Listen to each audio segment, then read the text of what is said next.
আসলে ঈদুল নামাজ সারা বছরে দুইবার পড়ি। এটা দেখা গেল যে হুজুরে আদবাদের মুসল্লিকল রুকুজ থাকবে, অথবা হুজুর রুকুজ দিলে মুসল্লিকল আদবাদের মানে উলট ফালট করে বেড়াই। যেহেতু বছরে একবার এই সেহেতু ঈদুল নামাজ তো অন্য নামাজের সাথে ভিন্ন।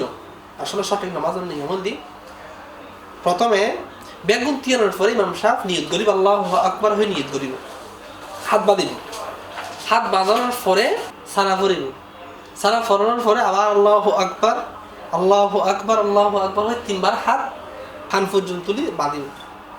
তারপর আউযুবিল্লাহ বিসমিল্লাহ পড়িয়া সূরা ফাতিহা পড়িব, অন্য গোসল মিলে পড়িব, তারপর রুকুজ দেব। এরপরে সেজদা করিব, দুবো আবার থিয়াইব, আবার থিয়ানোর পরে সূরা ফাতিহা পড়িব, অন্য গোসল মিলে পড়িব। এরপরে রুকুজ দেবের আগেই আবার তিনবার আল্লাহু আকবার আল্লাহু আকবার আল্লাহু আকবার হাত বেন তুলো। চতুর্থবারও রুকুজ দেব, রুকুজ তিনটিয়াবো, সেজদা করিব, দো সেজদা করি ফেলে গড়িয়ে তাশাহুদ ফরিব, দুরূদ শরীফ ফরিব, দুরূদ শরীফ ফরিব, দোয়া মাসুরা হল নামাজ শেষ করিব। এই বললে সঠিক নামাজের নিয়ম।